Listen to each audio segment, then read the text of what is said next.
हमारे साथ खास बातचीत करने के लिए गो पीएचसी के स्वास्थ्य प्रबंधक रवि प्रकाश जी हैं। इनसे जानने का प्रयास करेंगे कि इनके प्राथमिक स्वास्थ्य केंद्र जो गो है, इसमें यहाँ क्या-क्या व्यवस्था है, जो ठंड को लेकर के, जो अभी ब्लड प्रेशर के मरीज और ब्रेन हेमरेज के मरीज होते हैं, उनके लिए यहाँ पे क्या व्यवस्था है, या फिर जो बीपी के मरीज होते हैं उनके लिए क्या व्यवस्था। सर, स्वागत है आपका चैनल पे।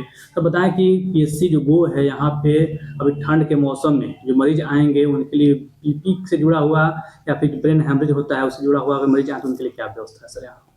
देखिए, ऐसा है कि अभी ठंड के समय में हमारे यहाँ जो गो प्राथमिक स्वास्थ्य केंद्र अंतर्गत 5 एडिशनल पीएचसी है और 26 स्वास्थ्य उपकेंद्र हैं, जहाँ पे सभी जगह पे ठंड के मौसम में आम बात है लोगों का ब्लड प्रेशर बढ़ जाना।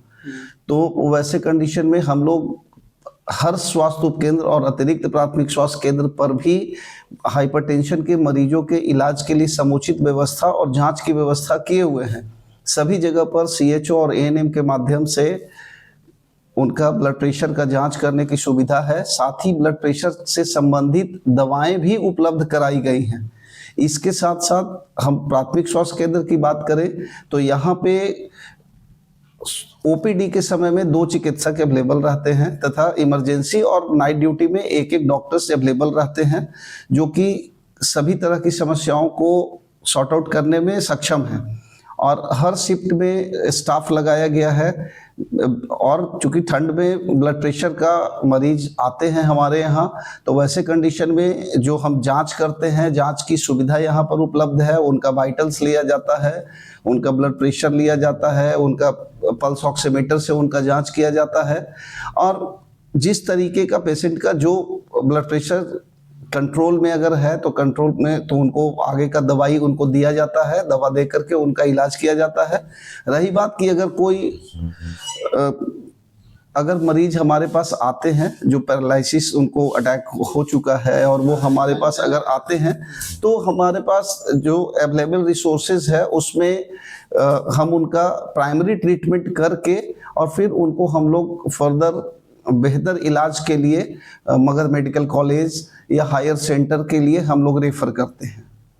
सर, जो बीपी के मशीन है यहाँ पे सर, डिजिटल वाला भी होता है कि पारा वाला भी होता है? 2-3 तरह के मशीन आते हैं। कैसा मशीन है आप लोग? मेरे पास 2 तरह का मशीन अवेलेबल है। एक तो डिजिटल मशीन अवेलेबल है, क्योंकि डिजिटल मशीन पोर्टेबल है, हर जगह पर हम लोग आसानी से उसको कर लेते हैं। और एक हम लोग स्टैंड वाला मशीन भी रखे हुए हैं जो कि पारा वाला मशीन है। तो दोनों तरह की सुविधाएं हमारे पास है। तो उसके चलाने के लिए जो होते हैं उसके मतलब वो एएनएम कर लेते हैं या फिर कोई भी कर लेते हैं? नहीं, उसके लिए हमारे पास हम लोग सिर्फ एएनएम के माध्यम से ही कराते हैं। उसके अलावा दूसरा और कोई भी वर्कर हम लोग यूज नहीं करते हैं।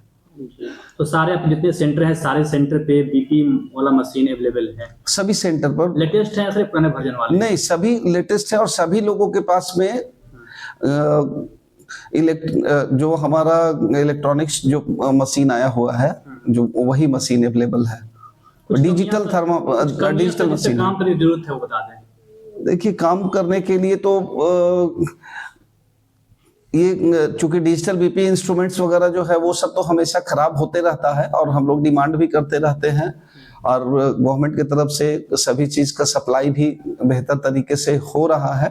और कमियां तो तत्कालिक होती हैं जो कि सामने आती रहती हैं और वो हम लोग उसको दूर करने का प्रयास करते रहते हैं। चलिए, धन्यवाद। Thank you.